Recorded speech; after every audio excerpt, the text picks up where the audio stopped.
मायरीयानम् नमो वज्रायानम् नमो लोये सवसाहुनम्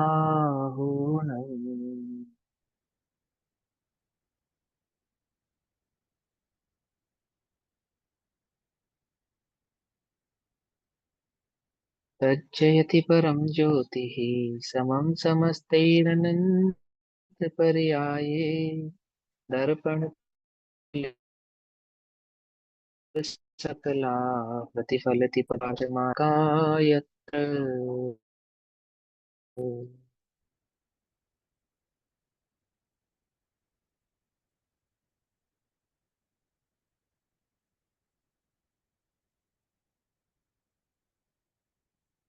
विषय चल रहा है श्री पुरुषार्थ सिद्धि उपाय। श्री पुरुषार्थ सिद्धि उपाय की चर्चा हम सभी आचार्य अमरचंद्र देव द्वारा लिखे गए इस पुरुषार्थ सिद्धि उपाय में श्रावक धर्म की अपेक्षा से कर रहे हैं। और श्रावक धर्म की जो अपेक्षा है उसमें मूल बात यह है कि श्रावक धर्म का उपदेश न देकर शुद्धोपयोग का उपदेश देना ही मूल भाव होता है। परंतु जो श्रावक धर्म को प्रकट करने में असमर्थ है, ऐसे जीवों को, जो मूली धर्म को प्रकट करने में शुद्धोपयोग असमर्थ है, ऐसे जीवों को श्रावक धर्म का उपदेश मुनि करते हैं।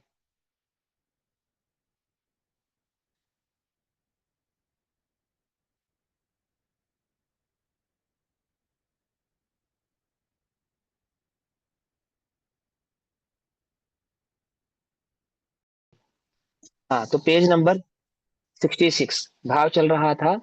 सम्यक दर्शन प्रकट करने के पश्चात सम्यक ज्ञान की आराधना का अधिकार चल रहा है। और यहाँ ये भावना भाई जा रही है कि वैसे तो देखो, सम्यक दर्शन और सम्यक ज्ञान दोनों साथ साथ ही होते हैं। सम्यक दर्शन के साथ ही प्रकट होने वाला जो ज्ञान है वह सम्यक ज्ञान ही कहलाता है। परंतु यहाँ सम्यक ज्ञान की विशेष आराधना की बात चल रही है, क्योंकि सम्यक दर्शन का लक्षण अलग है और सम्यक ज्ञान का लक्षण अलग है। तो वहाँ सम्यक ज्ञान की आराधना की प्रोत्साहन हेतु, क्योंकि सम्यक ज्ञान बने रहने से सम्यक दर्शन की रक्षा होती है, सुरक्षा होती है, वह भाव अपना स्थिर रहता है। और शुद्धोपयोग का जो कारण है, ऐसा वह सम्यक ज्ञान सम्यक दर्शन दोनों ही भाग मोक्ष मार्ग के मूल भाव में निहित होते हैं। क्या कहते हैं 31 और 32 नंबर की गाथाओं में? इत्याश्रित सम्यक्त्वहे सम्यक ज्ञानम निरूप्य यत्नेन आम्नाय युक्ति योग समुपास्यम नित्यमात्महितेः पृथगाराधनमिष्टं दर्शन सहभाविनोऽपि बोधस्य लक्षण भेदेन यतो नानात्वं संभवत्यनयोः। कि प्रमाण और नय ये सम्यक ज्ञान के लक्षण है। आत्मवित्कारी पुरुषों को सदैव ही जिनागम की परंपरा और युक्ति अर्थात प्रमाण और नय के अनुयोग से विचार करके प्रयत्न पूर्वक सम्यक ज्ञान का भले प्रकार से सेवन करना योग्य है। क्यों करना योग्य है? सम्यक दर्शन के साथ ही उत्पन्न होने पर भी सम्यक ज्ञान का जुदा ही आराधन करना कल्याणकारी है। कारण कि इन दोनों में अर्थात सम्यक दर्शन और सम्यक ज्ञान में लक्षण के भेद से भिन्नता संभव है। ठीक। और अब यहाँ प्रमाण और नय का संक्षिप्त स्वरूप हम पढ़ रहे थे, जिसमें प्रमाण और नय के संक्षिप्त स्वरूप में प्रमाण के स्वरूप को हमने समझा था और नय के स्वरूप की चर्चा चल रही है। Page number 69। नयों के स्वरूप में ऋजु सूत्र नय की चर्चा हम कर चुके हैं। शब्द नय तक हम पढ़ चुके हैं। संभवी रूढ़ नय और एवं भूत नय की चर्चा हमको करनी है। ठीक। प्रमाण और नय इन दोनों के मिश्रण को ही युक्ति कहते हैं। ठीक है ना? युक्ति के द्वारा वस्तु स्वरूप की सिद्धि की जाती है, वस्तु स्वरूप को भली प्रकार से समझा जाता है। अब पर्यार्थिक न्याय के जो चार भेद कहे, उन पर्यार्थिक न्याय के चार भेदों में सबसे पहला था ऋजु सूत्र न्याय। ऋजु सूत्र न्याय का अर्थ क्या था? जो न्याय वर्तमान पर्याय मात्र को जानता है उसे ऋजु सूत्र न्याय कहते हैं। अर्थात जो वर्तमान में जैसी अवस्था है, जैसे जीव को मनुष्य से पर्याय में मनुष्य है ऐसा कहना। ठीक है ना? नारकी को नारकी कहना, त्रियंच को त्रियंच कहना। ठीक। ये ऋजु सूत्र न्याय है। मैंने वर्तमान की समग्र पर्याय की अपेक्षा से स्त्री को स्त्री कहना, पुरुष को पुरुष कहना, है तो आत्मा, है तो जीव, उद्गल से भिन्न है, तो भी उसे वर्तमान पर्याय की अपेक्षा से स्त्री पुरुष, है ना, अथवा मनुष्य, अथवा कुभोग भूमि का जीव, सुभोग भूमि का जीव, नारकी पहले नरक का जीव, दूसरे नरक का जीव, ऐसा जो कहना, ये ऋजु सूत्र ने की अवस्था है। ऋजु सूत्र ने इस प्रकार से कथन करता है। उसके बाद पर्यायवाची नय के 3 नय और हैं, शब्द नय, संभावी रूढ़ नय और एवं भूत नय। ये जो संभि रूढ़ नय, शब्द नय और एवं भूत नय है, ये तीनों के तीनों शब्द नय के ही भेद कहलाते हैं। समझ नहीं बात? ये तीनों के तीनों किसके भेद हैं? शब्द नय के भेद हैं। शब्द नय के भेद क्यों है?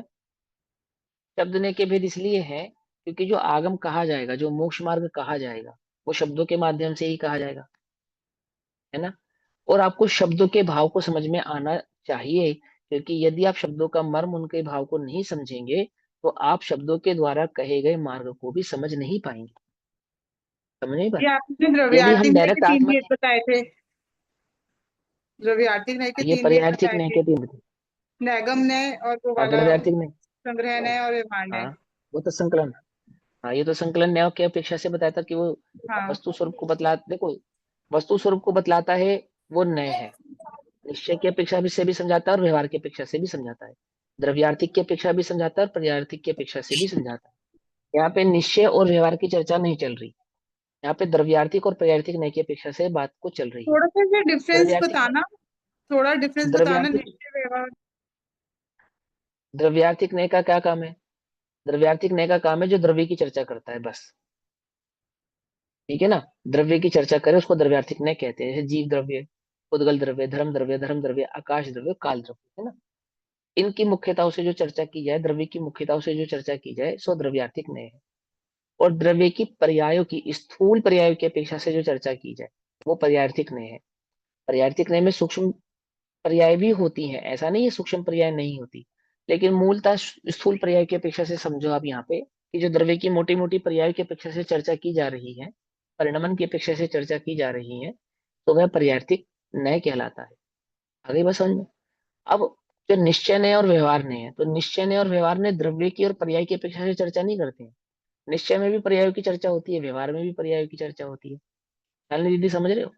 निश्चय में स्वाभाविक पर्यायों की चर्चा होती है, व्यवहार में व्यवहारिक पर्यायों की, यानी कि जो स्वाभाविक पर्याय नहीं है, ऐसी व्यवहारिक पर्यायों की भी चर्चा होती है। निश्चय में भी कुछ व्यवहारिक पर्यायों की चर्चा को द्रव्य की कहा जाता है। कहा जाता नहीं कहा जाता? लेकिन द्रव्यार्थिक नय और पर्यायार्थिक नय में ऐसा नहीं होता। द्रव्यार्थिक नय में मात्र द्रव्य की ही चर्चा करेंगे, उसके पर्याय पक्ष की चर्चा नहीं करेंगे। और पर्यायार्थिक नय में पर्याय पक्ष की चर्चा करेंगे, सो उसके द्रव्य पक्ष की चर्चा नहीं करेंगे। इतना सा भेद यहाँ पे समझना। पर्यायार्थिक नय की चर्चा करते हैं तो द्रव्य के पर्याय भाव को समझाने के लिए पर्यायार्थिक नय की चर्चा की जाती है। तो सबसे पहले ऋजु सूत्र ने लिया, तो ऋजु सूत्र ने सबसे स्थूल पर्याय की चर्चा कर रहा है। सबसे स्थूल पर्याय क्या है? कि मैं कौन हूँ? कि मैं मनुष्य हूँ। तो हमने कहाँ से पहचाना? वो मनुष्य शरीर की अपेक्षा से जीव को मनुष्य कह दिया, नरक शरीर की अपेक्षा से जीव को नारकी कह दिया, तिर्यंच देह की अपेक्षा से जीव को तिर्यंच कह दिया। ऐसा ये पर्यायार्थिक नय में जो ऋजु सूत्र नय है ना, यानी कि बिल्कुल स्थूल पर्याय की अपेक्षा से उसकी पहचान कराने वाला नय है। उसके बाद अन्य 3 नय और है, शब्द नय, संविरूढ़ नय और एवं भूत नय। क्योंकि जनवाणी में जिसको निश्चय वस्तु स्वर की खबर नहीं है, ऐसे जीव को व्यवहार नय की अपेक्षा से चर्चा करते हैं ना, बतलाते हैं उसको, है ना। तो वो जो व्यवहार नय है, वो वो जीव का जो भाव समझाएगा, स्थूल भाव समझाएगा, उस स्थूल भाव को समझाने के लिए जिन शब्दों का प्रयोग करेगा, है ना, उन शब्दों की अपेक्षा से ये शब्द नय की चर्चा यहाँ पर चल रही है। क्यों चल रही है, क्यों समझा रहे हैं? कि जरूरी नहीं है हर बार शब्द का अर्थ वही हो जो शब्द का वास्तविक अर्थ होता है। कहीं कहीं पर शब्द के अर्थों में भिन्नता आ सकती है। तो वहां आगम के भाव को समझने के लिए बतलाया गया कि शब्द नयों के माध्यम से भी वस्तु स्वरूप की चर्चा की जाती है, वस्तु का स्वरूप समझाया जाता है। जैसे फॉर एग्जाम्पल दूसरे नंबर का नय है शब्द नय। शब्द नय का क्या काम है? जो नय व्याकरण आदि के अनुसार शब्द की अशुद्धता को दूर करता है, उसे शब्द नय कहते हैं। यानी कि जहाँ पे व्याकरण के अनुसार शब्द कहे जाते हैं, जहाँ जिन शब्दों में व्याकरण के अनुसार अशुद्धि नहीं होती, उन्हें शब्द नय कहते हैं। तीसरा है संविरूढ़ नय। संविरूढ़ नय का मतलब क्या होता है? शब्द का अर्थ तो होता है कुछ और, लेकिन उसका रूढ़ि भाव होता है कुछ और। जैसे एग्जाम्पल के तौर पे, पदार्थ में मुख्यता से एक अर्थ के आरूढ़ करने को संविरूढ़ नय कहते हैं। किसी एक शब्द पे आपने उसका अर्थ आरूढ़ कर दिया। जैसे कर दिया गच्छते या गोहा। गच्छतीति गोहा का अर्थ होता है जो चलती हुई गाय हो, मात्र उसी को गाय कहते हैं। ठीक है ना। लेकिन जो चले वही गो होती है, परंतु वहां बैठी हुई को भी गो कह देते हैं। यानी कि आपने एक बार एक जानवर एक रेंज का गाय नाम रख दिया, अब चाहे वो चले, चाहे उठे, चाहे बैठे, चाहे खाए, चाहे पिए, चाहे सोए, आप उसको गाय ही कहते हैं। जबकि गाय का वास्तविक शब्द नय की अपेक्षा से जो अर्थ है वह क्या है? गाय शब्द का शब्द वो नय की गमन अपेक्षा से करना। अर्थ होता है कि जो गमन करे। तो गमन करने की अपेक्षा से तो अगर मनुष्य भी गमन करेगा तो गाय कहलाएगा, देव भी गमन करेगा तो गाय कहलाएगा। ये तो हुआ शब्द ने। लेकिन संविरूढ़ ने क्या है कि एक आमुक्त रेंज का नाम गाय रख देने पर, चाहे वो कोई भी क्रिया करे चाहे ना करे, उसका नाम वहां पर गाय रख दिया जाता है। उसको कहते हैं संविरूढ़ न्याय। ठीक है ना? जैसे छहो द्रव्य आत्मा है, लेकिन वहां पे जीव द्रव्य को ही आत्मा कहा जाएगा। शब्द ने की अपेक्षा से छहो द्रव्य समय सार है, समय है ना? लेकिन वहां जीव शब्द को समय कहेंगे, वो संविरूढ़ नहीं है। पकड़ में आ रही बात? नहीं पकड़ में आ रही है? छहो शब्द क्या है? छहो द्रव्य आत्मा है, छह के छह द्रव्य शब्द ने की अपेक्षा से। लेकिन जीव द्रव्य को आत्मा कहना, सो वह संविरूढ़ नय है। पकड़ में आ गई बात? है ना? आगम में कैसे पहचान में आती है? जैसे ऐसे शब्द आया तेज, आत्मा के संदर्भ में शब्द आया तेज। तेज का अर्थ होता है अग्नि और प्रकाश का मेल। लेकिन संविरूढ़ ने में तेज का अर्थ क्या निकालेंगे? वहां तेज का अर्थ ये नहीं निकलेगा, वहां पे तेज का अर्थ होगा ज्ञान, प्रकाश, ज्ञान रूपी प्रकाश, केवल ज्ञान रूपी प्रकाश, जिसमें अग्नि रूपी तेज और प्रकाश रूपी प्रकाश, इन दोनों का कोई मेल नहीं है, तो भी वहां केवल ज्ञान को तेज कहा। तो तेज का शब्दार्थ तो होता है प्रकाश युक्त, उष्णता युक्त। जबकि आत्मा में ना तो वर्ण नाम का गुण है ना स्पर्श नाम का गुण है, तो आत्मा में तेज किसका होगा? तो वहां तेज का अर्थ केवल ज्ञान बताया अथवा ज्ञान का प्रकाश बताया। पकड़ में ही बात? नहीं पकड़ में? तो इस प्रकार से चर्चा की जाती है। फिर चौथे नंबर का नय होता है एवं भूत नय। एवं भूत नय का अर्थ क्या होता है? वर्तमान क्रिया जैसी हो। जैसे कोई पापी आदमी मंदिर में पूजा करता हो तो उसको पुजारी ही कहना। पकड़ में ही बात? है तो पापी, पर मंदिर में पूजा कर रहा है जिस समय, तो पूजा करते समय व्यक्ति को पुजारी कहना। पकड़ में ही बात? पढ़ते समय व्यक्ति को विद्यार्थी कहना, पढ़ाते समय व्यक्ति को गुरु अथवा टीचर कहना। पकड़ में ही बात? गाड़ी चलाते समय मालिक को भी ड्राइवर कहना। ठीक। तो क्या कहते हैं? वर्तमान क्रिया जैसी हो उसी के अनुसार वैसा ही कहना एवं भूत नय है तो त्रिकाली शुद्ध, परंतु अशुद्धता के साथ परिणमते हुए जीव को अशुद्ध कहना, क्रोध के साथ परिणमते हुए जीव को क्रोधी कहना, मान के साथ परिणमते हुए जीव को मानी कहना। जबकि क्रोध मान माया लोभ तो जीव का स्वरूप नहीं है, जीव का स्वभाव नहीं है। परंतु एवं भूत नय की अपेक्षा से क्रोध के काल में जीव को क्रोधी कहा जाता है, मान के साथ परिणमते हुए जीव को मानी कहा जाता है, लोभ के साथ परिणमते हुए जीव को लोभी कहा जाता है ना? मिथ्यात्व के साथ परिणमते जीव को मिथ्यात्वी कहा जाता है। पकड़ में आती बात? नहीं पकड़ में आती? है ना? तो वर्तमान क्रिया जैसी हो, वर्तमान वर्तमान में जिस भाव को वह परिणमित हो रहा है, चोरी करते समय चोर, पर आगे पीछे चोर ना कहना, ऐसा। पकड़ में बात? चोर कौन है? बोले जो चोरी करता हो तो चोर है, चोरी नहीं करता हो तो चोर नहीं है। मैंने जो पेशे से तो चोर हो, परंतु चोर कब कहलाएगा? चोरी के काल में चोर कहलाएगा, ऐसा कह रहे हैं यहाँ पे। तो क्या कहते हैं कि वर्तमान क्रिया जैसी हो, जैसा वर्तमान में क्रिया हो रही है। अब मैं वर्तमान में मान के चलो पढ़ा रहा हूं, तो वर्तमान की क्रिया की अपेक्षा से मुझे टीचर कहना। आप पढ़ रहे हैं तो आपको विद्यार्थी कहना। आगे बस समझ में है? शब्द नय की अपेक्षा से, अच्छा संविरूढ़ नय की अपेक्षा से और अन्य अन्य नयों की अपेक्षा से तो अन्य अन्य भाव कहना। लेकिन उन्हीं सभी भावों में वर्तमान की क्रिया की अपेक्षा से उस क्रिया के आधार से ही उसको कहना, तो वह एवं भूत नय कहलाता है।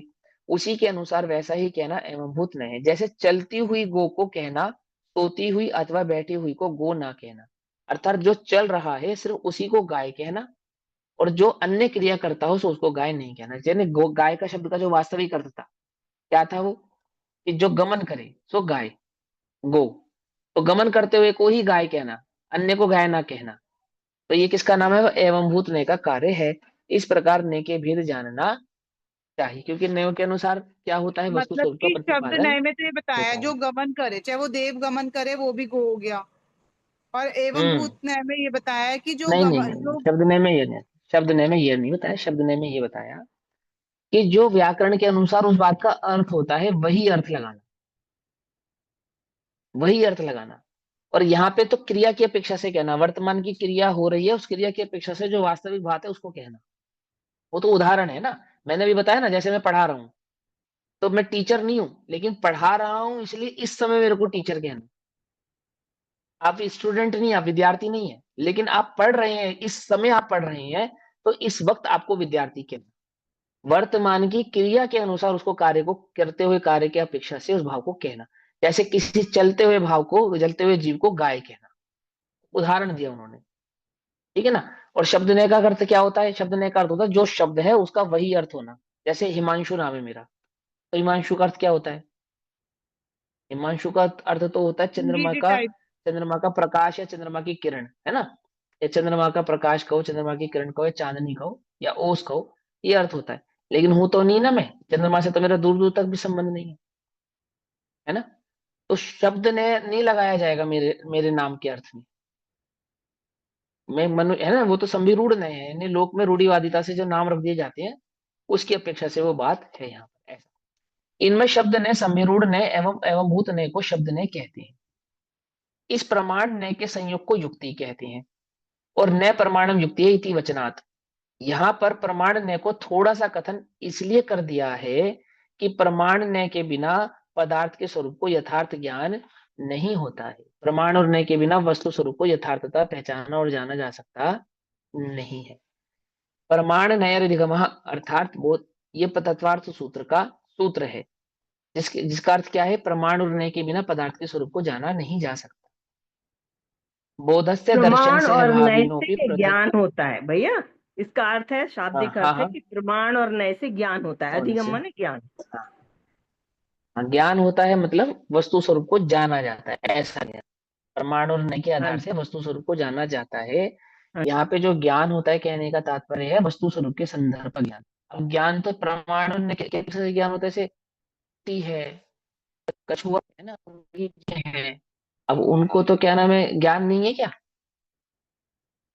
उनको ज्ञान नहीं है क्या? असंख्य जीवों वस्तु को ज्ञान है या स्वरूप नहीं का है? नहीं। हाँ, वस्तु रूप में ज्ञान तो है। ठीक है। आपकी आज वॉइस बहुत ब्रेक हो रही है भैया, या तो नेट चेंज करो अपना, वाईफाई हटा दो, नेट चेंज करो। ये सूत्र है प्रमाण नय निगम, अर्थात प्रमाण और नय के बिना पदार्थ के स्वरूप का यथार्थ ज्ञान नहीं होगा। लिखा है ना, पदार्थ के स्वरूप का, वस्तु स्वरूप का यथार्थ ज्ञान यदि करना हो, मात्र ज्ञान करना नहीं, पदार्थ के स्वरूप का ज्ञान नहीं होगा। किसके बिना? प्रमाण और नय के बिना, ऐसा। बोधस्य दर्शन से अभाविनो पृथका आराधनम इष्टम, अर्थात सम्यक ज्ञान सम्यक दर्शन के साथ ही होता है, इसका निषेध नहीं है। सम्यक ज्ञान सम्यक दर्शन के साथ ही होता है, क्या मतलब है इसका? देखो सुनो, थोड़ा ध्यान से समझो इस बात को। जो वस्तु स्वरूप के संदर्भ में ज्ञान है उसका नाम है सम्यक ज्ञान। प्रमाण और नय के आधार से जो वस्तु स्वरूप को हमने जाना पहचाना उसका नाम है सम्यक ज्ञान। लेकिन वो सम्यक ज्ञान जो है, वो सम्यक ज्ञान नाम कब पाता है? कि वह सम्यक ज्ञान नाम तब पाता है जब जीव को सम्यक दर्शन प्रकट हो जाता है। समझ में बात नहीं? समझ। उससे पूर्व की अवस्था में जो मतिश्रुत आदि ज्ञान वर्तते हैं, उस ज्ञान में भले ही प्रमाण और नय का ज्ञान क्यों ही ना हो, प्रमाण और नय के बारे में पूरी जानकारी क्यों ना हो, लेकिन जब तक जीव को सम्यक दर्शन प्रकट नहीं होता, तब तक जीव का ज्ञान सम्यक ज्ञान कहलाता नहीं है। ठीक। अब क्या कह रहे हैं यहाँ पे? सम्यक ज्ञान सम्यक दर्शन के साथ ही होता है। होता है का मतलब क्या है? कि जिस ज्ञान के बल पे जीव ने सम्यक दर्शन प्रकट किया है, वह ज्ञान सम्यक ज्ञान कब नाम पाता है? कि वह सम्यक दर्शन प्रकट होने के साथ ही जीव के पास जो भी ज्ञान मौजूद है, वो ज्ञान क्या हो जाता है? वह ज्ञान सम्यक ज्ञान नाम पाता है। पकड़ में आ गई बात, है ना। एक बात तो ये समझने वाली बात है। फिर भी इसका अलग आराधन करना कल्याणकारी है। फिर भी ऐसा होने पर भी, सम्यक दर्शन होने के पश्चात भी सम्यक ज्ञान की आराधना अलग से करनी चाहिए। सम्यक दर्शन से पूर्व, प्रकट करने से पूर्व तो सम्यक ज्ञान की आराधना होती ही है, क्योंकि उसके बिना सम्यक दर्शन प्रकट नहीं होगा। लेकिन वो नाम कब पाएगा? जब सम्यक दर्शन प्रकट हो जाएगा। और सम्यक दर्शन प्रकट होने के पश्चात भी सम्यक ज्ञान की आराधना कल्याणकारी होती है, अलग से करनी चाहिए। जिस समय आत्मा को सम्यक दर्शन होता है, उस समय मति ज्ञान और श्रुति ज्ञान तो अवश्य होता ही है। मति श्रुति ज्ञान यानी कि संघी पंचेंद्रिय पर्याय में ही जीव को सम्यक दर्शन होता है। तो जिस समय आत्मा को सम्यक दर्शन प्रकट होता है उस समय उस आत्मा के साथ जो ज्ञान भाव होता है वो मतिश्रुत कहलाता है ना। परंतु इस सम्यक ज्ञान को विशेष रूप से जुदा आराधना करने योग्य है। अर्थात क्या है कि जो जिस ज्ञान के बल पे उसने सम्यक दर्शन प्रकट किया है तो सम्यक ज्ञान तो हो ही गया सम्यक दर्शन प्रकट होने के साथ साथ उस जीव का। ऐसा होने के बाद भी भले ही उस जीव को सम्यक दर्शन हो गया है तो भी उसको ज्ञान की एक विशेष आराधना करनी चाहिए, ऐसा यहाँ आचार्य देव हमको उपदेश कर रहे हैं। क्यों करनी चाहिए? क्योंकि कारण लक्षण भेद से इन दोनों में भिन्नता संभव है। सम्यक दर्शन में और सम्यक ज्ञान में क्या है? लक्षण की अपेक्षा से भिन्नता संभव है। यहाँ पे स्पेसिफिकेशन दिया ना, एक डाला लक्षण की अपेक्षा से। ऐसा क्यों किया उन्होंने? लक्षण की अपेक्षा से ऐसा शब्द क्यों डाला? क्योंकि दर्शन ज्ञान चारित्र कोई भिन्न भिन्न नहीं है तो एक ही इन सेंस अभेद है। एक अभेद आत्म भाव है, आत्मा के भाव है या गुण है। ऐसा होने पर भी यदि उनके लक्षणों से पहचाना जाए तो दर्शन का काम है श्रद्धा करना, चारित्र का काम है स्थिर होना, और ज्ञान का काम है जानना, वस्तु स्वरूप को जानना, उसके संदर्भ में ए उपादेय करना। तो इसके कारण, इस लक्षण भेद के कारण इन दोनों में भिन्नता संभव है। सम्यक का लक्षण यथार्थ श्रद्धान है और ज्ञान का लक्षण यथार्थ जानना है। यथार्थ जानना है अर्थात वस्तु स्वरूप को सही प्रकार से, ठीक प्रकार से जानना है। इसलिए इसे जुदा कहा है, इसलिए इसको अलग से कहा है। इस सम्यक ज्ञान भाव को सम्यक दर्शन से अलग इसलिए कहा है क्योंकि इसका लक्षण अलग है ना। होता तो यह सम्यक दर्शन के साथ ही सम्यक ज्ञान है, लेकिन लक्षण अलग होने के कारण इसको दर्शन से अलग कर कर कहते हैं। सम्यक के बाद ज्ञान कहने का कारण बतलाते हैं। 33 नंबर का श्लोक। सम्यक ज्ञानम कार्यम सम्यक्त्वम कारणम वंदती जिनः। जिनेन्द्र देव ने वंदती अर्थात कहा है। क्या कहा है जिनेन्द्र देव ने? कि सम्यक ज्ञान कार्य है और सम्यक दर्शन कारण है। सम्यक दर्शन कारण है तो सम्यक ज्ञान रूपी कार्य प्रकट होता है। कारण और कार्य, कारण होने पर कार्य होवे होता है एक बात, और कारण से कार्य जुदा नहीं होता, ये भी बात समझने वाली बात है ना। तो इसकी चर्चा तो हम पूर्व की कक्षाओं में कर चुके हैं। यहाँ जो बात समझना चाहते हैं वो क्या समझाना चाहते हैं आचार्य देव? इस सम्यक दर्शन का लक्षण भिन्न है और सम्यक ज्ञान का लक्षण भिन्न है एक बात, इसलिए सम्यक ज्ञान की आराधना आपको अलग से करनी चाहिए दो बात। तीसरा, श्लोक नंबर 33 में क्या कहते हैं? कि सम्यक दर्शन तो कारण है और सम्यक ज्ञान कार्य है। ऐसा किसने कहा है? ऐसा किसी छदमस्त ने नहीं, ऐसा जिनेन्द्र देव ने, केवली भगवान ने कहा है। ठीक है ना, हम अपने मन से नहीं कह रहे इस बात को। सम्यक ज्ञानम कार्यम सम्यक्त्वम कारणम वंदती जिनः ज्ञानाराधनमिष्टम सम्यक्त्वांतरम तस्मात्। जिनेन्द्र देव, जिन्हा अर्थात जिनेन्द्र देव सम्यक ज्ञानम सम्यक ज्ञान को, कार्यम कार्य और सम्यक्त को कारण कहते हैं। इसलिए सम्यक्त के बाद तुरंत ही ज्ञान की आराधना योग्य है। कारण होने पर कार्य का कार्य होना योग्य है। कारण होने पर कार्य होना योग्य है।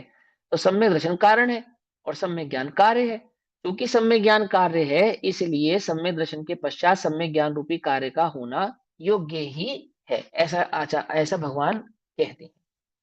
सम्यक दर्शन कार्यम सम्यक्त कारणम वंदती। जिनेन्द्र देव सम्यक ज्ञान को तो कार्य कहते हैं और सम्यक्त को कारण कहते हैं। जैसे आत्मा कारण है सम्यक दर्शन को प्रकट करने का, ऐसे सम्यक दर्शन कारण है सम्यक ज्ञान को प्रकट होने का।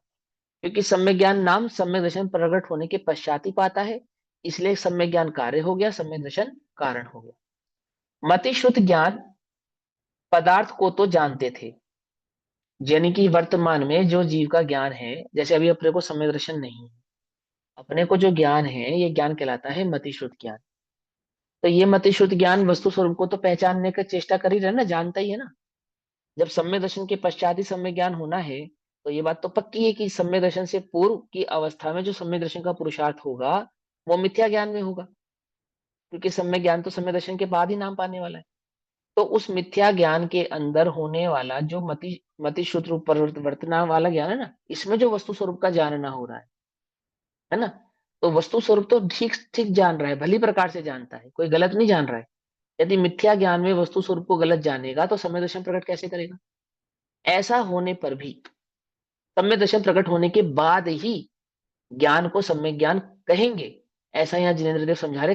कारण के पश्चात ही कार्य संभव है, कारण से पूर्व कार्य संभव नहीं है। ये समझा रहे हैं। क्या समझाते हैं? सुनो।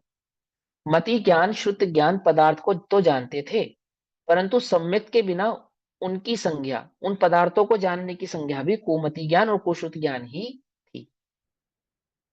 जिस समय सम्यक्त हुआ, ये इस श्लोक से एक बात और समझनी चाहिए सभी जीवों को, जिनको ये लगता है ना कि स्वाध्याय आदि के काल में हमारी मंद कषाय है, या स्वाध्याय आदि के काल में जो हमारा ज्ञान है वो सम्यक है, तो उनका यहाँ पे निराकरण कर रहे हैं कि जब तक जीव को सम्यक दर्शन प्रकट नहीं होता है, तब तक वस्तु स्वरूप के विषय में जाना गया जितना भी ज्ञान है वो सारा कुमति और कुश्रुत ज्ञान ही काउंट होता है।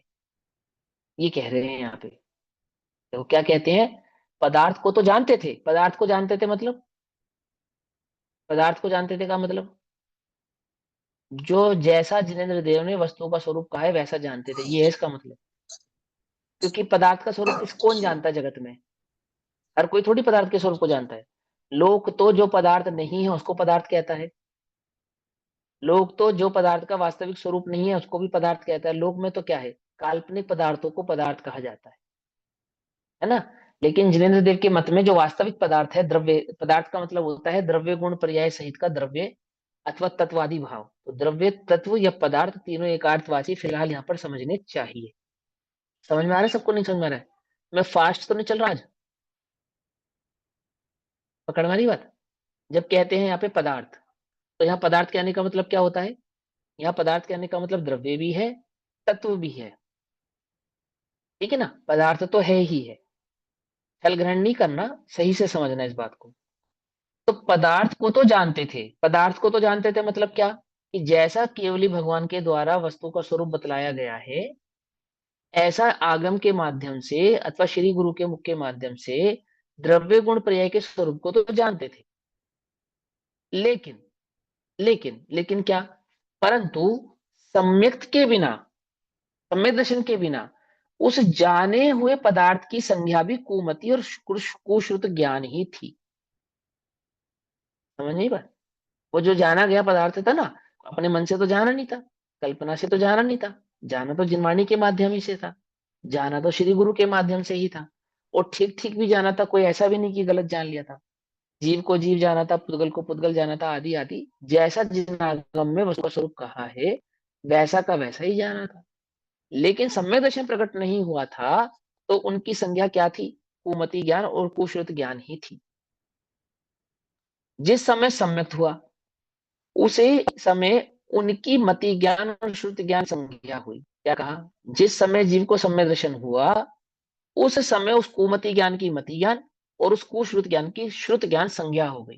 संज्ञा समझते हैं? मतलब जिसको हम कुमति और कुश्रुत कह रहे थे, अब उसको ही श्रुत और मति ज्ञान कहने लगे, अर्थात सम्यक कहने लगे। जो ज्ञान सम्यक दर्शन से पूर्व की अवस्था में मिथ्या कहला रहा था, वही ज्ञान सम्यक दर्शन के प्रकट होते ही साथ सम्यक ज्ञान संज्ञा पा गया, नाम पा गया। फिर क्या हुआ?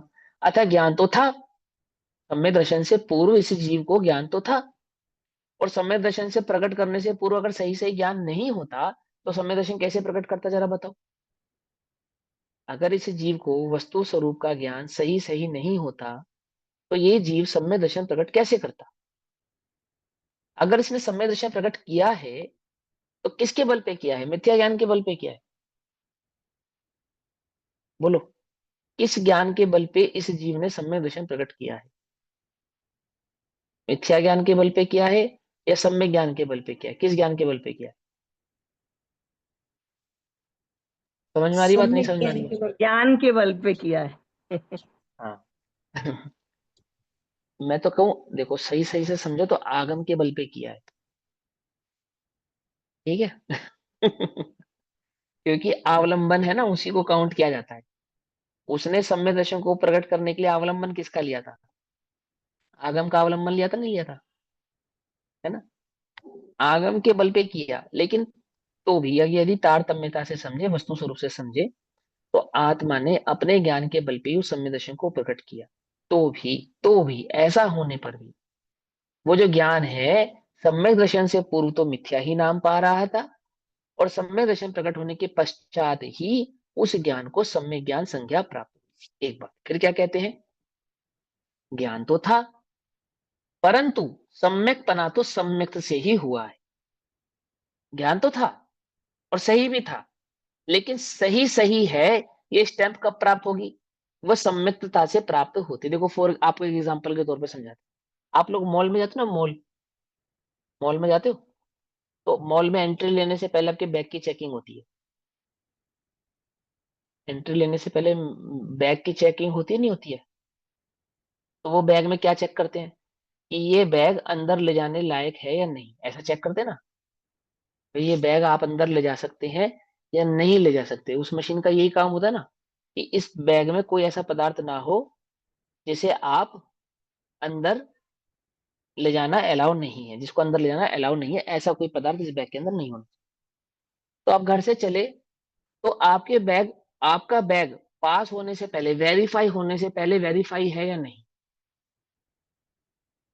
वेरीफाई होने से पूर्व आपका बैग वेरीफाई है या नहीं? कि मशीन में डालने से पहले और मशीन में डालने के बाद वो जो बैग है, बैग उसमें क्या अंतर पड़ा? नहीं समझे आप? फिर समझाएं। पहले तो ये बताओ, मेरी आवाज आ रही है या नहीं आ रही है? नेटवर्क आ रहा है मेरा सही है नहीं? सही आ रही है भैया आवाज आपकी। बिल्कुल करेक्ट आ रही है ना? तो हाँ। आप ये बताओ कि जो बैग डाला गया, बैग मशीन के अंदर लो डाला है गया, थोड़ी आज। तो मशीन में डालने से पूर्व और मशीन में डालने के पश्चात बैग में क्या अंतर पड़ा? कुछ भी नहीं अंतर कोई पड़ा अंतर नहीं बैग। पड़ा। हाँ, कोई अंतर नहीं पड़ा, बैग तो वैसा का वैसा ही है। लेकिन वो वेरीफाई हुआ मशीन में डालने के बाद कि हाँ ये आप इसको अंदर ले जा सकते हैं। वो मशीन से चेक होकर गया ना, मशीन में चेक होने के बाद उसको मशीन में वेरीफाई कर दिया गया।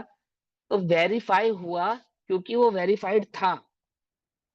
वो वेरीफाइड नहीं होता तो मशीन भी उसको वेरीफाइड नहीं करती। समझना मेरी बात को ध्यान से, मशीन उसको रिजेक्ट कर देती ना, कि नहीं भैया, वो उसमें अलार्म बजा देती कि ये बैग अंदर ले जाने लायक नहीं है, इसके अंदर कुछ ऐसा सामान है जो अंदर नहीं जा सकता। तो यदि मशीन ने उसको शांति से जाने दिया है, दैट मीन्स वो बैग वेरिफिकेशन वेरीफाइड था, और मशीन की स्टैंप लगने के बाद ही वास्तव में उसको वेरीफाइड माना जाता है। ऐसा होता है ना, लोक में भी ओके तो थे, लेकिन चेक होने के बाद आपको वेरिफिकेशन हो गया, वेरीफाइड हो गया कि हाँ ये ऐसा का ऐसा ही है। ऐसे ही वो सम्यक ज्ञान, तो जो आगम के आधार से मतिशुद्ध ज्ञान में वस्तु का स्वरूप जो जाना था इस जीव ने, वो जाना तो बिल्कुल करेक्ट ही था, गलत नहीं जाना था। तो भी वो मिथ्या क्यों पा रहा था? क्योंकि उसके बल पर जो सम्यक दर्शन प्रकट होना चाहिए था, वो सम्यक दर्शन अभी प्रकट नहीं हुआ था। और वो सम्यक दर्शन प्रकट हुआ है, तो उस सम्यक दर्शन ने ये जाहिर किया, ये प्रूव किया कि इसको वस्तु स्वरूप के संदर्भ में जो ज्ञान है वो बिल्कुल सही है। बोले क्यों? क्योंकि यदि वस्तु स्वरूप के संदर्भ में इसको ज्ञान सही नहीं होता, तो इसको सम्यक दर्शन भी प्रकट होने वाला नहीं था। क्या कहा? कुछ बात समझ में या नहीं? यदि वस्तु स्वरूप के संदर्भ में ज्ञान में त्रुटि होती, तो सम्यक दर्शन प्रकट नहीं हो सकता था। और सम्यक दर्शन प्रकट हुआ है, इसका मतलब इस जीव को जो ज्ञान है वो 100% वेरीफाइड ज्ञान है। पकड़ में ही बात? नहीं पकड़ में? बिल्कुल ओके ज्ञान है, सम्यक ज्ञान है, ऐसा। तो क्या कहते हैं, परंतु सम्यक्तपना तो सम्यक्त से ही हुआ है। ज्ञान को जो सम्यकपना प्राप्त हुआ है, वह तो सम्यक दर्शन को प्रकट करने के पश्चात ही हुआ है। इसलिए सम्यक्त तो कारण रूप है और सम्यक ज्ञान कार्य रूप है। तस्मात् सम्यक्त्वांतरम ज्ञान ज्ञानाराधनम इष्टम। इसलिए सम्यक्त के बाद ही सम्यक्त्वांतरम, अर्थात सम्यक्त के अवांतर, सम्यक्त के बाद ज्ञान आराधनम इष्टम, ज्ञान की आराधना करना योग्य है। क्योंकि कारण से ही कार्य होता है। अब ज्ञान की आराधना करना योग्य है, अर्थात वह ज्ञान जिसके बल पे सम्यक दर्शन प्रकट हुआ, ऐसे उस तत्वादि के स्वरूप को सम्यक दर्शन प्रकट करने के पश्चात जो ज्ञान में सम्यक ज्ञान पना सिद्ध हुआ, ऐसे सम्यक ज्ञान को उस तत्व की आराधना में लगाए रखना योग्य है। बोले क्यों योग्य है? क्योंकि कारण के पश्चात कार्य होता ही है। ऐसा प्रश्न। कारण कार्य तो तब कहा जाए जब आगे पीछे हो। यहाँ तो साथ साथ होते हैं, सम्यक दर्शन और सम्यक ज्ञान तो साथ साथ ही होते हैं, साथ ही साथ होते हैं, आगे पीछे थोड़ी होते हैं। ये प्रश्न उठा रहे हैं। अब वो शैली के स्वरूप को समझाएंगे वहां पर। ये तो दोनों युगपद हैं, युगपद है मतलब एक साथ हैं। फिर इनमें कारण कार्य तो किस तरह संभव है, इसका उत्तर आगे कहते हैं। सम्यक दर्शन के पश्चात ही सम्यक कार्य ज्ञान को कारण कार्यपना आपने जो कहा, तो आपने किस युक्ति और किस न्याय से कहा है? क्योंकि कारण कार्य का अर्थ तो यह होता है कि कारण पहले से मौजूद हो और पश्चात कार्य होवे। परंतु यहाँ तो सम्यक दर्शन और सम्यक ज्ञान युगपत यानी कि एक साथ ही प्रकट हुए हैं, आगे पीछे प्रकट हुए नहीं है। तो आप इसमें कारण कार्यपना किस प्रकार से हमको बतलाते हैं? ऐसा प्रश्न उठाकर आचार्य देव 34 नंबर के श्लोक में उत्तर देते हैं। कारण कार्य विधानम समकालम जायमानयोरपि दीप प्रकाशयोरिव सम्यक् ज्ञानहुः सुदृढम्। निश्चय से सम्यक दर्शन और सम्यक ज्ञान दोनों समकालम अर्थात एक काल में जायमानयो अपि अर्थात उत्पन्न होने पर भी, जायमानयोपि अर्थात उत्पन्न होने पर भी क्या? निश्चय से। यदि वस्तु स्वरूप को स्वभाव से देखा जाए, सही प्रकार से देखा जाए, तो यह बात तो बिल्कुल ठीक है कि सम्यक दर्शन और सम्यक ज्ञान युगपत होते हैं, अर्थात एक साथ प्रकट होते हैं, एक ही समय में प्रकट होते हैं। ऐसा होने पर भी दीपक और प्रकाश की तरह कारण कार्य विधानम कारण और कार्य की विधि भले प्रकार से घटित होती है। यहाँ पे उदाहरण देंगे दीपक और प्रकाश का। मैं आपको थोड़ा सा इजी वे में समझा देता हूँ कि सम्यक ज्ञान और सम्यक दर्शन भले ही एक साथ प्रकट होते हैं निश्चय से, स्वभाव से। आपका प्रश्न जो है वो बिल्कुल उचित है, आपका जो तर्क है वो बिल्कुल उचित है कि सम्यक दर्शन और सम्यक ज्ञान में समय भेद नहीं है, एक ही समय में एक साथ दोनों भाव प्रकट होते हैं। ऐसा होने पर भी ज्ञान को जो जो संज्ञा प्राप्त हुई है वो सम्यक दर्शन के कारण हुई है। यदि सम्यक दर्शन नहीं होता, क्योंकि सम्यक दर्शन प्रकट होने के पश्चात ज्ञान में कोई अलग से कोई विशेषता नहीं आती, ज्ञान में कोई विशेष प्रकार का परिणमन नहीं होता, ज्ञान में कोई विशेष भाव प्रकट नहीं होते। ज्ञान तो सम्यक दर्शन से पूर्व भी वैसा ही वस्तु स्वरूप जान रहा था जैसे सम्यक दर्शन के पश्चात उसने जाना। लेकिन उस सम्यक ज्ञान को जो संज्ञा, उस ज्ञान को जो सम्यक संज्ञा प्राप्त हुई है वो किसके बिना नहीं हुई है? बोले सम्यक दर्शन के पश्चात ही प्राप्त हुई है। इसलिए युगपद होने पर भी उन दोनों में कारण कार्यपना घटित होता है। एक बात, अब उदाहरण देंगे दीपक और प्रकाश का। क्या है दीपक और प्रकाश का उदाहरण, उसको समझेंगे। निश्चय से सम्यक दर्शन और सम्यक ज्ञान एक ही समय में उत्पन्न होते हैं, तो भी उनमें कारण कार्य प्रकार यथार्थ रूप से बनता है। उदाहरण के रूप में आपको समझाते हैं कि किस रूप से उन दोनों में कारण कार्य बनता है। जिस प्रकार दीपक और प्रकाश एक ही समय में प्रकट होते हैं, तो भी दीपक प्रकाश का कारण है और प्रकाश कार्य है, क्योंकि दीपक से प्रकाश होता है। यदि किसी को प्रकाश की आवश्यकता है तो दीपक ना हो और प्रकाश हो जावे, क्या ऐसा पॉसिबल है? क्या कहा? आपको प्रकाश चाहिए और दीपक ना हो, तो दीपक के बिना प्रकाश संभव है? यद्यपि दीपक और प्रकाश एक ही समय पर होते हैं, यद्यपि, तो भी प्रकाश की यदि आवश्यकता हो तो वह दीपक के बिना उत्पन्न हो सकता नहीं है। पकड़ में बात नहीं? पकड़ में। इसी प्रकार उसी प्रकार सम्यक दर्शन सम्यक ज्ञान का कारण है, सम्यक ज्ञान कार्य है, क्योंकि सम्यक से ही ज्ञान सम्यक नाम पाता है। उदाहरण समझा ना मैंने? क्योंकि सम्यक दर्शन के पश्चात ही वह जो नाम पाता है ना ज्ञान, वह सम्यक ज्ञान नाम पाता है। पकड़ में? उदाहरण उन्होंने दीपक और प्रकाश का क्या उदाहरण दिया है, तो युगपद, उसका निषेध नहीं है, लेकिन उस ज्ञान में कोई नवीन विशेषता नहीं आई है, तो भी उसका नाम सम्यक ज्ञान तो सम्यक दर्शन प्रकट होने के पश्चात ही पड़ा। इसलिए उनको इस युक्ति से, इस न्याय के आधार से कारण कार्यपना कहा जाता है। अब आता है भैया 33 नंबर का श्लोक, श्लोक नंबर भैया हाँ बोलो। भैया इसमें ना हाँ जी बोलो। एक क्वेश्चन था ना कि कारण कार्य तो तब कहा जाएगा हाँ जब आगे पीछे होता है, तो वो उनका प्रश्न ही क्या, क्यों ऐसा है?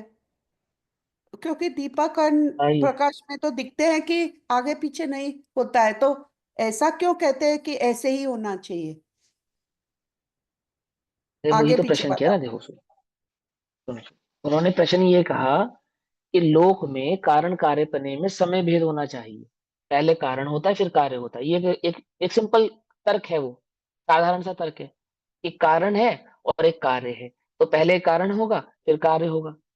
तो कारण के पश्चात कार्य होता है, तर्क तो यही कहता है। बोले बात बिल्कुल ठीक बात है, तर्क यही कहता है कि पहले कारण होगा फिर कार्य होगा।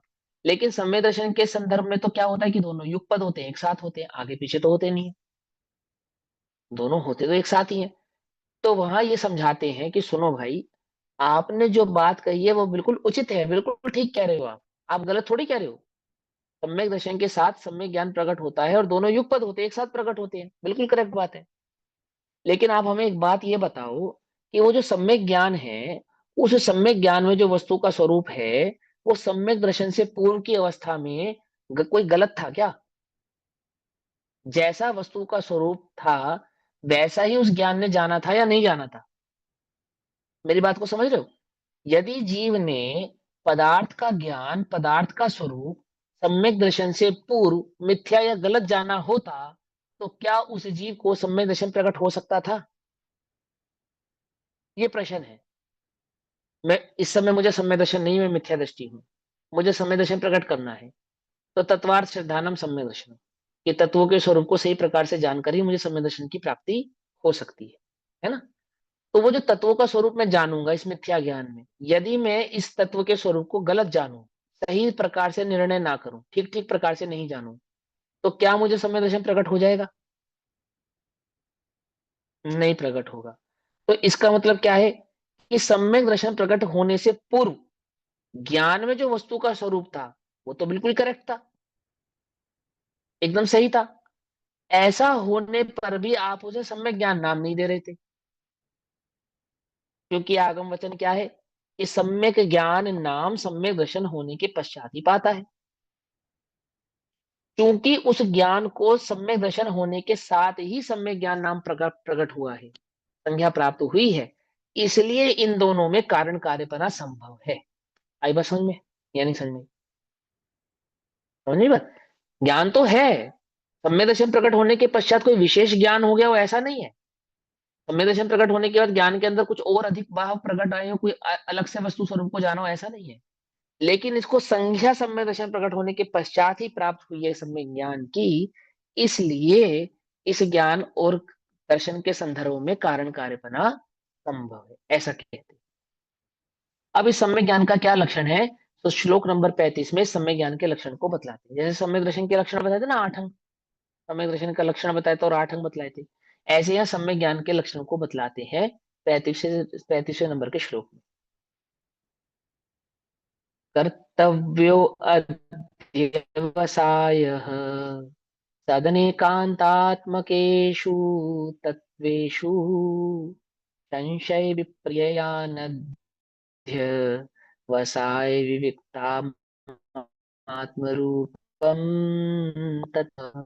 तदनेकांतात्मकेषु अर्थात प्रशस्त अनेकांतात्मक अर्थात अनेक स्वभाव वाले तत्वों तथा पदार्थों में अध्यवसाय निर्णय कर्तव्य करने योग्य है, और ततः वह सम्यक ज्ञान संशय विपर्य और विमोह रहित आत्मा का निज स्वरूप है। अब क्या कहते हैं, सम्यक ज्ञान का क्या लक्षण है? बोले सम्यक ज्ञान का लक्षण यह है कि एक तो वह संशय विपर्य और विमोह रहित होना चाहिए।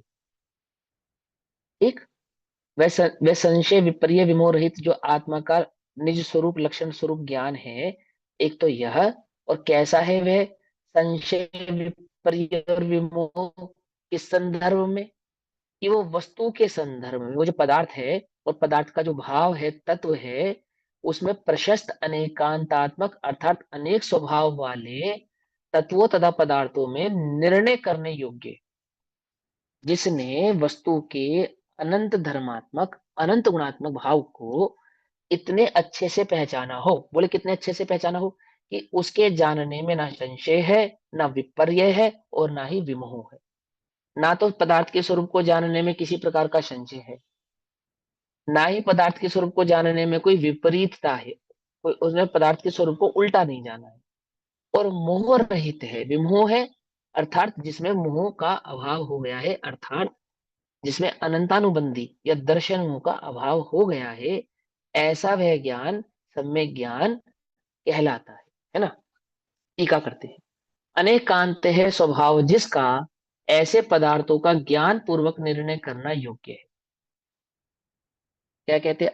अनंत धर्मात्मक, अनंत गुणात्मक, अनेकांत में जो वस्तु का स्वरूप है उसका निर्णय करना, तो वह क्या कहलाता है?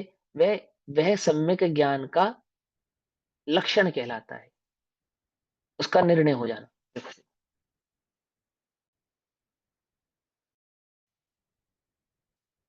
यहाँ पे पदार्थ का क्या लक्षण बताया? यहाँ पर पदार्थ का क्या लक्षण अनेकांतमक, बताया? अनेकांतमक। अनेकांतात्मक। ऐसा क्यों बताया? अनेकांतात्मक ऐसा क्यों बताया? शालिनी दीदी आप बताओ क्यों बताया ऐसा? वस्तु मेरा नेटवर्क अनेकात्मक नहीं आ रहा क्या? अनेकात्मक होती है ना वस्तु। मेरी आवाज ब्रेक हो रही है? आप लोगों तक जो मेरी साउंड आ रही है वो ब्रेक होकर आ रही है? ठीक नहीं, आ ठीक रही आ है रही मेरी। है। बीच बीच में नेट ठीक आ जा रही है, रहा है, ठीक थोड़ा है। थोड़ा आपकी पिक्चर भी पॉज हो रही है बीच बीच में।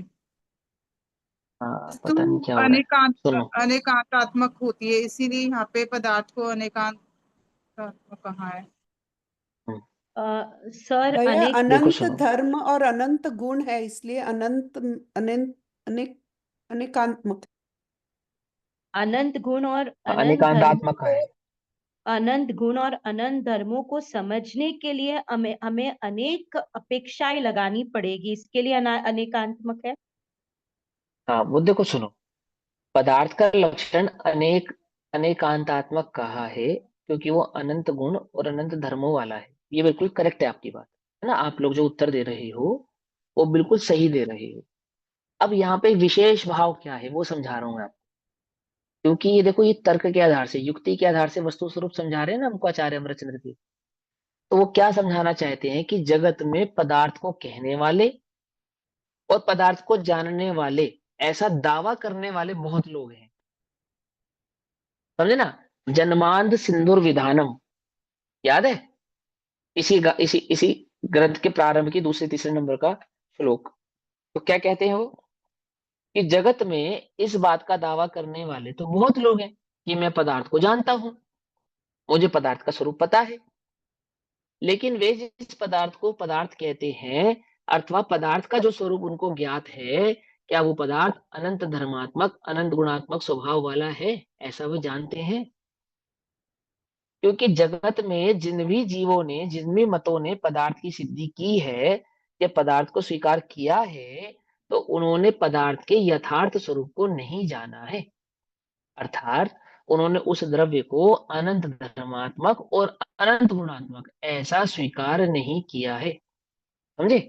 तो यहाँ आचार्य कहते हैं कि सुनो भाई, अनंत धर्मात्मक और अनंत गुणात्मक ऐसे अनेकांतमय स्वभाव जिसका ऐसे पदार्थों का ज्ञान पूर्वक निर्णय किया हो, ज्ञान पूर्वक निर्णय करना योग्य है। अनेकांत है स्वभाव जिनका, क्या कहा? और अन्य कोई स्वभाव नहीं, कोई मिथ्या स्वभाव नहीं, कोई आपकी कल्पना नहीं।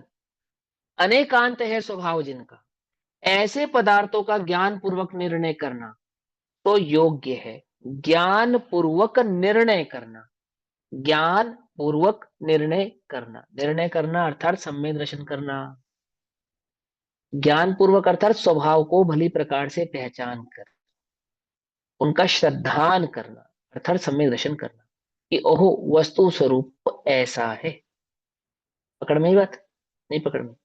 जगत में पदार्थ को कहने वाले तो बहुत जीव हैं, लेकिन क्या वे पदार्थ को अनेकांत स्वभाव से पहचानते हैं? क्या वे पदार्थ के अनेकांतात्मक भाव को पहचानते हैं? नहीं पहचानते हैं। इसलिए अनेकांत है स्वभाव जिसका, ऐसे पदार्थ का ज्ञान पूर्वक निर्णय करना योग्य है। अन्य किसी प्रकार से पदार्थ का निर्णय करना योग्य नहीं है। ऐसा आगे क्या कहते हैं? पदार्थ के स्वरूप को यथार्थ जानने का नाम ही सम्यक ज्ञान है। अर्थात श्रद्धान पूर्वक, यथार्थ माने श्रद्धान पूर्वक जाना गया पदार्थ, जिस ज्ञान में श्रद्धान पूर्वक पदार्थ को जाना गया हो, वह ज्ञान ही सम्यक ज्ञान है। वह पदार्थ अनेकांत स्वभाव को धारण करता है। पदार्थ का लक्षण क्या है कि वह अनेकांत स्वभाव वाला है। अनेक अर्थात बहुत, अनंत अंत यानी कि धर्म। इस प्रकार अपने अनंत धर्म स्वभाव को धारण करने वाले का ज्ञान अवश्य करना चाहिए। समझ में बात समझे। अब विरुद्ध धर्म स्वभाव को, जिसको धर्म कहते हैं, विरुद्ध धर्म स्वभाव को जिसको स्यादवाद से समझाया जाता है, जैसे अस्ति नास्ति, एक अनेक, तद अतद, सत असत, ऐसे अनेकांत अनेकांत अर्थात अनेक धर्म, विरुद्ध धर्म स्वभाव को इस जगत में, पूरे विश्व में एकमात्र केवली के सिवा अन्य किसी ने भी स्वीकार किया नहीं है, अन्य किसी के द्वारा वह जाना गया भी नहीं है। समझ में बात। पदार्थ को कहने वाले, पदार्थ को जानने का दावा करने वाले, पदार्थ के स्वरूप को बतलाने वाले तो जगत में बहुत है, लेकिन क्या वे पदार्थ को अनेकांत स्वरूप से जानते हैं? नहीं जानते। तो क्या कहते हैं, इसलिए अनेक अर्थात बहुत, धर्म अंत अर्थात धर्म, इस प्रकार अपने अनंत धर्म स्वभाव को धारण करने वाले का ज्ञान अवश्य करना चाहिए। जो सम्यक प्रकार से वस्तु को पहचान ले तो करोड़ों कारण मिलने पर भी अश्रद्धानी ना हो। जिसने शक्कर को खाया हो, स्वयं खाया हो और उसकी मिठास का स्वयं अनुभव किया हो, ऐसा जीव करोड़ों तर्कों को देने पर भी यह स्वीकार नहीं करेगा कि शक्कर मीठी नहीं होती है। पकड़ में बात नहीं पकड़ में। ऐसे ही जितने जिसने वस्तु को सही प्रकार से पहचान लिया है, सम्यक प्रकार से जिसने वस्तु का निर्णय किया है, अनुभव के आधार से जिसने पदार्थ को पहचाना है, अनुभव अर्थात सम्यक दर्शन के साथ जिसने उस पदार्थ का निर्णय किया है, ऐसा वह जीव करोड़ों कारण मिलने पर भी क्या नहीं होता, अश्रद्धानी नहीं होता। तत् आत्म रूपम प्रवर्तते अर्थात तत् आत्म रूपम वर्तते अर्थात सम्यक ज्ञान, यह सम्यक ज्ञान आत्मा का स्वरूप है। क्योंकि जो यह सच्चा ज्ञान उत्पन्न हुआ है वह केवल ज्ञान में मिलकर शाश्वत रहेगा। ये जो सम्यक ज्ञान है ना, ये सम्यक ज्ञान जो प्रकट हुआ सम्यक दर्शन के साथ, यह सम्यक ज्ञान कैसा है कि यही सम्यक ज्ञान केवल ज्ञान रूप बनकर प्रकट होने वाला है। इसलिए क्या कहा, तत् आत्म रूपम पर वर्तते, ये सम्यक ज्ञान आत्मा का ही स्वरूप है। कैसा है ज्ञान, भैया वह सम्यक ज्ञान कैसा है कि संशय विपर्य ध्यवसान विविक्तम अर्थात संशय, विपर्य और अनध्यवसाय अर्थात विमोह, इन तीनों भावों से रहित है। अनध्यवसाय, संशय और विपर्य तीनों मिथ्या दर्शन के भेद है, मिथ्या ज्ञान के भेद है। ठीक है ना। जो ज्ञान का मिथ्या भैया परिणाम है, मिथ्यात्व है, वह मिथ्या। हाँ बोलिए। यहाँ पे हमने कहा ना कि सम्यक प्रकार से वस्तु को पहचान ले तो करोड़ों कारण मिलने पर भी अश्रद्धानी नहीं होगा। तो जिनका मिथ्या हम्म ज्ञान है और अनुभव नहीं प्रकट हुआ है, उनका श्रद्धान कायम नहीं रहेगा। बिल्कुल, वो तो समय पाकर पलट जाएगा, कर्म के उदय से पलट जाएगा, किसी के बहकाने में पलट जाएगा, बुद्धि के पलटने में पलट जाएगा, बहुत सारे करोड़ों कारण मिलने पर पलट जाएगा, है ना। Okay. लेकिन सम्यक दृष्टि का जो श्रद्धान है वो कभी पलटता नहीं है, कभी डिगता नहीं है। अब कोई ये कहे, कोई ऐसा तर्क कर सकता है कि उपशम सम्यक दर्शन हुआ हो या छह उपशम सम्यक दर्शन हुआ हो, उसका तो पलट जाता है, हमने ऐसा आगम में पढ़ा है ना। तो यहाँ पर उपशम और छह उपशम सम्यक दर्शन की अपेक्षा से कथन हो ही नहीं रहा है। ठीक है, यहाँ तो सम्यक दर्शन की अपेक्षा से कथन हो रहा है और यहाँ सम्यक दर्शन को छायक सम्यक दर्शन भाव वाला ही माना जा रहा है। ठीक है, यहाँ तो सम्यक दर्शन की बात चल रही है, सम्यक दर्शन के प्रकार की बात नहीं चल रही है, सम्यक दर्शन की बात चल रही है कि कोई सम्यक दृष्टि हो तो करोड़ों प्रकार के कारण मिलने पर भी उसका श्रद्धान डिगता नहीं है, ये बात चल रही है। मिथ्या दृष्टि का तो पल पल में बदल जाता है, मिथ्या दृष्टि के तो भगवान भी सेकंडों में बदल जाते हैं, बदल जाते नहीं बदल जाते, है ना। मार्केट में एक नया भगवान आने की जरूरत है, बस जैसे नया भगवान आता है और उसका वो भगवान जो इष्ट है वो बदल जाता है, कोई नई बात आती है तुरंत बदल जाती है, बदल जाती नहीं बदल जाती। मिथ्या दृष्टि की मगर बात तो अलग ही है।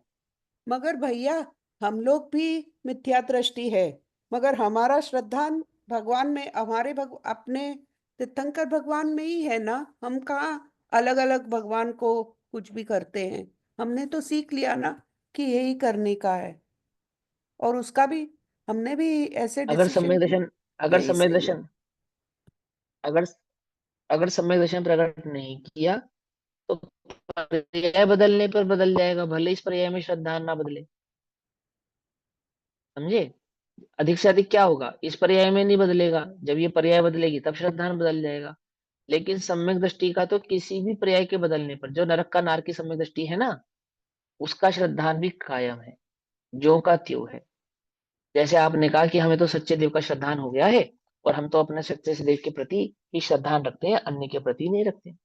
लेकिन ये पर्याय बदल जाने के पश्चात क्या होगा, ये स्त्री पर्याय, ये मनुष्य पर्याय से आप किसी अन्य पर्याय में चले जाएं, तब वहां श्रद्धान का क्या होगा? क्या वहां पे भी आपको जिनेन्द्र देवी इष्ट रहेंगे? यदि सम्यक दर्शन नहीं हुआ तो क्या होगा? पर्यायगत योग्यता के कारण प्राप्त पर्याय में ही जीव क्या हो जाएगा? तन्मय हो जाएगा। नरक में जाएगा तो नरक में तन्मय हो जाएगा, त्रियंच में जाएगा तो त्रियंच में तन्मय हो जाएगा। और बाय चांस किसी कारण से मनुष्य आदि गतियों में गया, है ना, अपेक्षाकृत बात है, जाएगा तो देव नारकीय मनुष्य में से, त्रियंच में से किसी एक में, और मनुष्य में भी गया, तो जिस भी जाति धर्म में जाके उत्पन्न हुआ बाय चांस, तो उस जाति और धर्म वाले श्रद्धान वाला हो जाएगा। जरूरी तो नहीं जैन ही हो, है ना, ऐसा नियम तो नहीं है, लेकिन सम्यक दृष्टि के साथ नियम है ऐसा। तो यहाँ सम्यक दर्शन की अपेक्षा से कथन चल रहा है, उसकी अनिवार्यता से कथन चल रहा है। मिथ्या दर्शन के साथ थोड़ी कोई भाव अनिवार्य है। तो यहाँ क्या कहते हैं कि संशय, विपर्य और हृदय विषय विमोह इन तीनों भावों से रहित है।